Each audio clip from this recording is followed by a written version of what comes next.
You eat healthy, you work out, but you still got shingles. Why? Because your stress levels just woke up a virus that's been hiding in your spine for decades. Today, we expose the cortisol connection. This video is for educational purposes only. Shingles is a serious medical condition. If you suspect you have shingles, you must see a doctor within the first 72 hours to get antiviral medication. If the rash is anywhere near your eyes, seek emergency medical care immediately, as it can cause permanent blindness. The information here does not replace professional medical advice. If that sounds shocking, good, because it should. Shingles is not just a skin issue. The skin is where the alarm shows up. The real problem begins deeper, inside your nervous system, when a virus that has been sleeping for years decides to wake up. Shingles happens when Varicella-Zoster virus reactivates after chickenpox, and it can lead to long-term nerve pain and even vision loss. Now let me speak directly to the people in their 30s and 40s who thought this was supposed to happen to older people. You are not imagining things. You are exhausted, overstretched, under-recovered, and your body has been living in a state of allostatic load for too long. On the outside, you may look functional. On the inside, your nervous system may be running like a phone that never leaves 2% battery. That matters because chronic stress is not just a feeling. It changes immune function. In the stress response, cortisol is useful in the short term. But when stress becomes chronic, cortisol can suppress aspects of the immune response and blunt surveillance. Here is the paradigm shift. Shingles is not random, and it is not weak character. It is biology under pressure. If you had chickenpox earlier in life, the Varicella-Zoster virus did not vanish. It became latent in sensory ganglia, including the dorsal root ganglia near the spinal cord. Think of it like a sleeping dragon in a cave. Your immune system is the guard at the door, keeping that dragon asleep. But chronic stress can weaken the guard's vigilance. When immune control slips, the virus can reactivate, travel down the nerve, and create that intense one-sided pain that often comes before the rash ever appears. So when a burned out, high-performing person gets shingles, I do not first think, why did their skin fail? I think, what has their nervous system been enduring for months, or years? That finally tipped the balance. That is why the first conversation is not shame. It is physiology. It is stress load. It is immune regulation. It is nervous system overload. And in the next chapter, I am going to show you exactly how the virus stays hidden, why the dorsal root ganglion matters, and why the earliest warning signs are often electrical, not cosmetic. If you are in the first 72 hours, do not wait.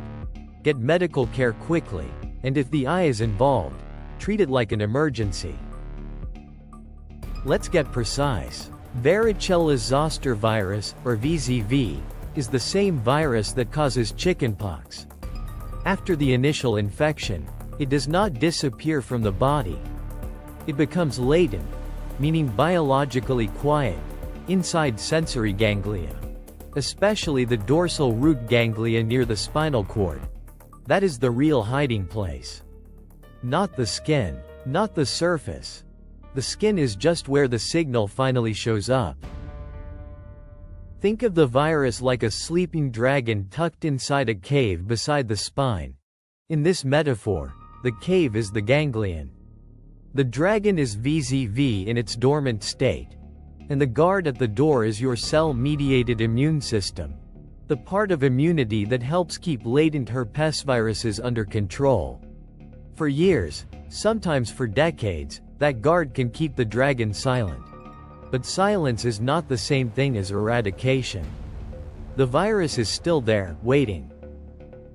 During the original chickenpox infection, the virus enters sensory nerves and travels backward, through retrograde axonal transport, to the sensory ganglia. That is how it reaches its long-term hiding place. Later in life, if immune surveillance weakens, the virus can reactivate from one ganglion and move along the affected sensory nerve.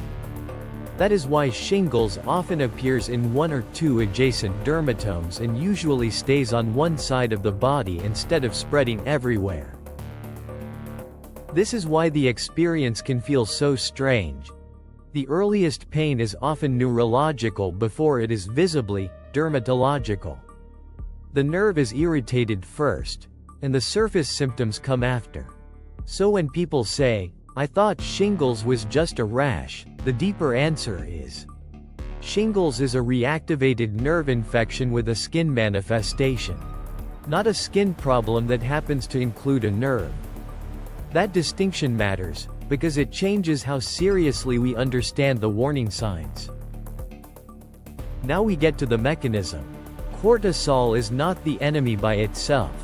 In an acute crisis, cortisol is one of the body's smartest survival tools. It mobilizes energy, sharpens attention, and helps you get through danger.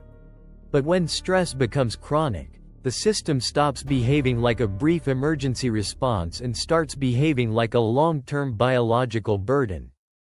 That prolonged stress state can suppress protective immune responses and alter immune cell activity.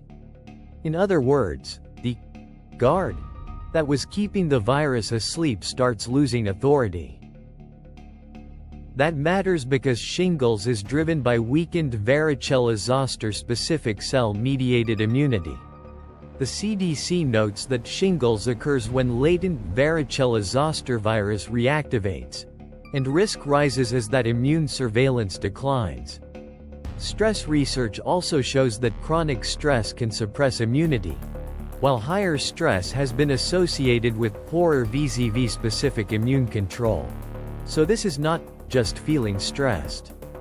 This is neuroendocrine stress chemistry changing the terrain your immune system has to defend. Here is the sequence in plain English. Chronic stress keeps cortisol elevated. Elevated stress signaling alters immune surveillance. Immune surveillance drops. The virus is no longer held as tightly in latency. Then VZV can reactivate from the dorsal root ganglion and travel along the sensory nerve toward the skin, which is why shingles often feels like burning, stabbing, or electric pain before the rash fully declares itself. That is why the first symptom is often neurological, not cosmetic. So the real takeaway is this: stress does not create shingles out of nowhere, but it can help open the door for a latent virus to reactivate when immune control is weakened. That is why highly driven, burned out people can suddenly get a diagnosis they assumed belonged to someone much older. Your body is not betraying you. It is signaling that the nervous system has been under too much load for too long. In the next chapter, we turn to the part most people fear after the rash fades: the risk of lasting nerve pain. Here is the part almost nobody warns younger patients about. For many people, the rash eventually heals. But the real danger is what the virus leaves behind inside the nerve itself. This is called postherpetic neuralgia, or PHN. Persistent nerve pain that can last for months, sometimes years, after the visible shingles outbreak is gone. The CDC identifies PHN as the most common complication of shingles, especially when nerve inflammation is severe. Think about what happens during shingles. The virus is not simply on the skin. It is moving through a sensory nerve pathway. That inflammatory process can injure the nerve and disrupt how pain signals are transmitted. The nerve essentially becomes hypersensitized, like a smoke alarm that keeps firing long after the fire is out. Even light touch, clothing, or temperature changes can feel sharp, electric, or burning because the neural circuitry has been irritated and destabilized. This is why early intervention matters so much. Antiviral treatment within the first 72 hours can help reduce viral replication and lower the severity and duration of symptoms. And again, If shingles is anywhere near the eye, that is a medical emergency because the virus can threaten vision. Do not try to tough it out. But this chapter is not just about fear. It is about recovery strategy. Because once the nerve is inflamed, the mission shifts from pure viral suppression to nervous system rehabilitation, reducing neuroinflammation, supporting healing, and helping the body exit chronic fight or flight mode. And that is where most people realize the healing journey is bigger than the rash itself.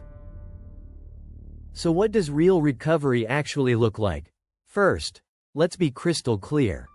Shingles is a medical condition that requires proper treatment. Antiviral medications are the priority, especially within the first 72 hours. And if symptoms are anywhere near the eye, seek immediate emergency medical care because vision can be permanently damaged. But after the acute phase, many people make a critical mistake.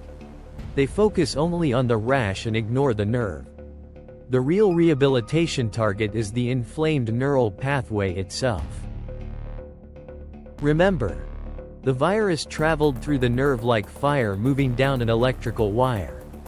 That means recovery is not just about waiting it out. It is about creating an environment that supports nervous system repair and reduces neuroinflammatory stress. This is where nervous system regulation becomes essential. Deep diaphragmatic breathing, restorative sleep, blood sugar stability, reducing chronic stress load, vagus nerve stimulation, light movement, and getting the body out of constant sympathetic overdrive. Because a nervous system trapped in fight or flight does not heal efficiently. And this is also why many people explore targeted nutritional and botanical support for nerve recovery. Certain neuroantioxidant compounds are being studied for their role in helping reduce oxidative stress and support healthy nerve tissue function. The goal is not to kill the virus naturally. The goal is to support the healing terrain around the damaged nerve after proper medical treatment has already begun. That is exactly why we created the Premium Nerve Repair Protocol, a recovery blueprint designed to support inflamed neural pathways, help calm the internal nerve fire caused by viral inflammation, and support healthy myelin recovery after shingles. Some people also choose to pair that strategy with targeted botanical formulas, such as products designed for nerve support and neuroantioxidant protection. If you want to learn more, check the link in the description for the full nerve recovery blueprint. And one final reminder. If you suspect shingles, seek medical care immediately for antivirals, especially within the first 72 hours. And if symptoms involve the eye, treat it as an emergency to protect your vision.